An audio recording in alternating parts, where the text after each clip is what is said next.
بسم اللہ الرحمن الرحیم اللہم صلی علی محمد وعلی آل محمد کما صلیت علی ابراہیم وعلی آل ابراہیم انکا حمید مجید اللہم بارک علی محمد وعلی آل محمد کما بارکت علی ابراہیم وعلی آل ابراہیم انکا حمید مجید۔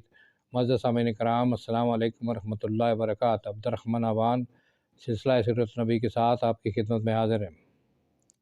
اس سے پچھلی ویڈیو میں نے نبی پاک صلی اللہ علیہ وسلم نے وصال کے بعد جو ترکہ چھوڑا تھا، جو وراثت چھوڑی تھی، اس کے بارے میں بیان کیا تھا، جس میں مشہور باغ فدق کا قصہ بھی ہے۔ اور اس کے بعد ہے کہ نبی پاک صلی اللہ علیہ وسلم کے خاص جو خادم تھے، جو ان کی خدمت میں ہمہ وقت حاضر رہتے تھے، ان کے نام انشاءاللہ وہ بیان کروں گا۔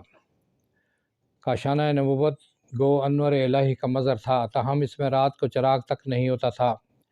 گھر کی دنیاوی اور ظاہری آرائش بھی پسند خاطر نہ تھی۔ ایک بار حضرت عائشہ رضی اللہ تعالی عنہا نے دیواروں پر دھاری دار رنگین کپڑے منڈے تو آپ صلی اللہ علیہ وسلم سخت ناراض ہوئے اور فرمایا، ہم کو اینٹ اور پتھر کو لباس پہنانے کے لیے مال نہیں دیا گیا۔ یہ حجرہ مبارک آپ صلی اللہ علیہ وسلم کی وفات کے بعد ازواج مطہرات کے قبضہ میں رہے۔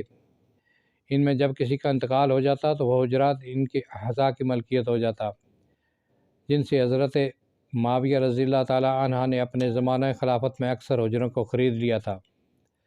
حضرت عمر رضی اللہ تعالی عنہ کے عہد تک یہ تمام حجرے اپنے اصلی حالت پر قائم رہے۔ حضرت عثمان رضی اللہ تعالی عنہ کے زمانے میں بعض حجرے توڑ کر مسجد نبوی میں داخل کر لیے گئے، تاہم ولید بن عبد الملک کے زمانہ تک بہت سے حجرے باقی تھے۔ 88 ہجری میں جب حضرت عمر رضی بن عبدالعزیز مدینہ کے والی تھے، تمام حجرے بجز حجرہ عائشہ رضی اللہ تعالی عنہا کے کہ وہ مدفن نبوی ہے توڑ کر مسجد نبوی میں ملا دیے گئے۔ جس دن یہ حجرے ٹوٹے، تمام مدینہ میں کوہرام مچا ہوا تھا کہ حضور نبی اکرم صلی اللہ علیہ وسلم کی ایک اور یادگار مٹ گئی۔ یہ بخاری میں پوری تفصیل ہے۔ اس سے آگے ہے خدام خاص اور نبی پاک صلی اللہ علیہ وسلم کی داعیہ۔ حضرت صلی اللہ علیہ وسلم کو جو ترکہ والد سے ملا تھا، اس میں ایک حبشیہ کنیز بھی تھی، جن کا نام ایمن رضی اللہ تعالی عنہ تھا۔ حضرت صلی اللہ علیہ وسلم کی عنایا داعیہ وہی تھی۔ حضرت صلی اللہ علیہ وسلم کی وفات تک زندہ رہیں۔ حضرت صلی اللہ علیہ وسلم ہمیشہ ان کو ماں کہہ کر پکارتے تھے، اور جب ان کو دیکھتے تو فرمایا کرتے کہ اب یہی میری خاندان کی یادگار رہ گئی ہے۔ جب آپ صلی اللہ علیہ وسلم نے حضرت خدیجہ رضی اللہ تعالی عنہ سے عقد کیا تو ان کو آزاد کر کے حضرت زید رضی اللہ تعالی عنہ سے، جو آپ کے متبنی اور محبوب خاص خادم تھے اور حضرت خدیجہ کے غلام تھے، شادی کر دی۔ اسامہ بن زید انہی کے بطن سے تھے۔ حضرت صلی اللہ علیہ وسلم کے مزاح کا واقعہ جو کتابوں میں منقول ہے کہ ایک عورت نے حضرت صلی اللہ علیہ وسلم سے ایک اونٹ مانگا۔ آپ صلی اللہ علیہ وسلم نے فرمایا کہ میں اونٹ کا بچہ دوں گا۔ بولی کہ بچہ لے کر کیا کروں گی؟ آپ صلی اللہ علیہ وسلم نے مسکرا کے فرمایا کہ جتنے اونٹ ہیں، اونٹ کے ہی بچے ہوتے ہیں۔ انہی کا واقعہ ہے۔ یہ اکثر غزوات میں شریک رہیں۔ جنگ احد میں سپاہیوں کو پانی پلاتی اور زخمیوں کی مرہم پٹی کرتی۔ جنگ خیبر میں بھی شریک تھی۔ یہ ہے ایمن رضی اللہ تعالی عنہ کے بارے میں بیان۔ اس سے آگے ہے خدام خاص کون تھے۔ صحابہ میں سے بعض عقیدت مند ایسے تھے جو دنیا کے سب کام کاج چھوڑ کر ہمہ وقت خدمت اقدس میں حاضر رہتے اور خاص کام انجام دیتے۔ ان کے نام یہ ہیں۔ نمبر 1، حضرت عبداللہ بن مسعود رضی اللہ تعالی عنہ مشہور صحابی ہیں۔ فقہ حنفی کے بانی اول گویا وہی ہیں۔ امام ابو حنیفہ کی فقہ کا سلسلہ انہی کی روایات اور انبطات پر منتہی ہوتا ہے۔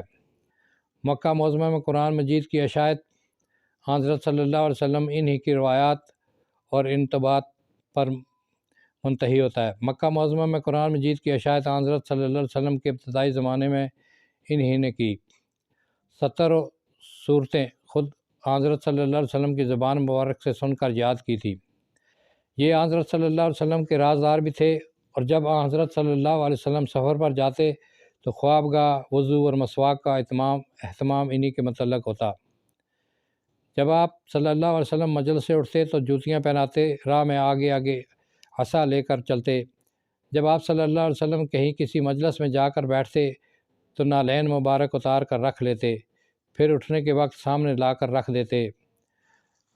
جلوت و خلوت میں ساتھ رہتے تھے۔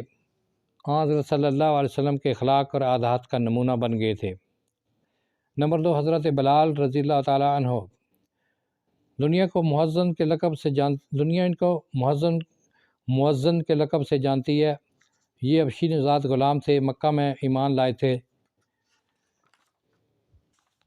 جوش و خروش سے ایمان لائے تھے۔ ان کا مختصر ذکر بیان ہو چکا ہے۔ حضرت ابوبکر رضی اللہ تعالیٰ عنہ نے ان کو خرید کر آزاد کر دیا تھا۔ اس وقت سے برابر حضرت صلی اللہ علیہ وسلم کی خدمت میں رہے۔